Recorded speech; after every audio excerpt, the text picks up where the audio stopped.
Assalamualaikum warahmatullahi wabarakatuh. Perkenalkan, nama saya Nandiano dari kelas 10 TRT Teknik Nagra. Hari ini saya akan menjelaskan 10 alat pokok otomotif beserta fungsinya. Pernahkah kalian bertanya, bagaimana mekanik bisa mengetahui apakah mesin kendaraan masih dalam kondisi baik atau tidak? Apakah cukup hanya melihat dan mendengarkan suara mesin? Biasanya tidak. Banyak kerusakan pada kendaraan yang tidak dapat diketahui hanya dengan melihat secara langsung. Disinilah alat ukur otomotif memiliki peran penting dalam alat ukur yang tepat. Mekanik dapat mengukur tekanan celah, diameter, ketebalan, tegangan listrik, hingga kondisi komponen mesin. Jadi jawabannya adalah alat ukur membantu mekanik melakukan pemeriksaan kendaraan secara lebih akurat sehingga kerusakan dapat ditemukan dan diperbaiki dengan tepat.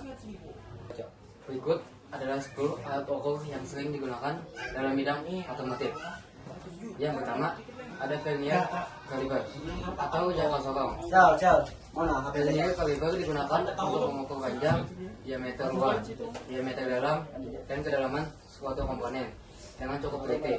Contohnya untuk mengukur diameter poros atau ketebalan benda. Yang kedua ada mikrometer. Mikrometer digunakan untuk mengukur ketebalan atau tingkat ketelitian yang lebih tinggi daripada jangka sokong.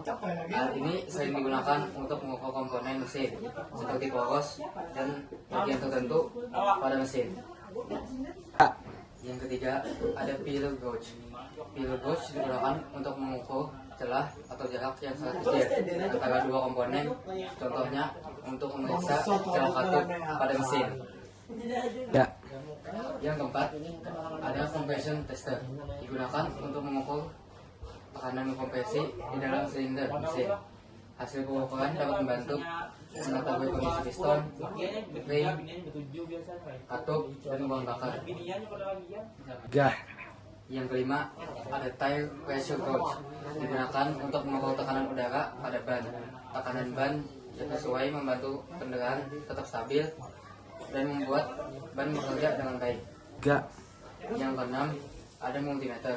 Multimeter digunakan untuk mengukur besaran listrik seperti tekanan, arus, dan hambatan. Multimeter sangat berguna untuk memeriksa aki, kabel, sensor, dan sistem kelistrikan kendaraan. Yang ketujuh ada tachometer. Tachometer digunakan untuk mengukur kecepatan putar mesin, biasanya dalam satuan RPM atau revolution per minute. Alat ini membantu mengetahui seberapa cepat mesin berputar. Yang kedelapan ada vacuum gauge. Vacuum gauge digunakan untuk mengukur tekanan vakum pada saluran intake mesin. Hasil pengukuran dapat membantu mendeteksi masalah pada sistem pemasukan udara dan kondisi mesin. Yang kesembilan ada torque wrench atau kunci momen, digunakan untuk mengencangkan baut dengan torsi atau kekencangan tertentu. Alat ini penting agar baut tidak terlalu kencang atau terlalu longgar. Yang 10 atau yang terakhir, dia indikator. Jadi indikator digunakan untuk mengukur pergeseran, olengan, atau penyimpangan yang sangat kecil pada suatu komponen. Alat ini dapat digunakan untuk memeriksa kondisi poros atau komponen yang membutuhkan ketelitian tinggi. Kesimpulannya, bahwa alat ukur otomotif sangat penting dalam pekerjaan mekanik. Setiap alat memiliki fungsi yang berbeda, mulai dari mengukur ukuran komponen, celah, tekanan, putaran mesin, hingga sistem kelistrikan. Dengan menggunakan alat ukur yang tepat dan membaca hasilnya dengan benar, mekanik dapat bekerja dengan lebih teliti, aman, dan efisien. Oleh karena itu, seorang mekanik tidak hanya harus bisa menggunakan alat, tetapi juga harus memahami fungsi dan cara penggunaannya. Sekian dari saya. Assalamualaikum warahmatullahi wabarakatuh.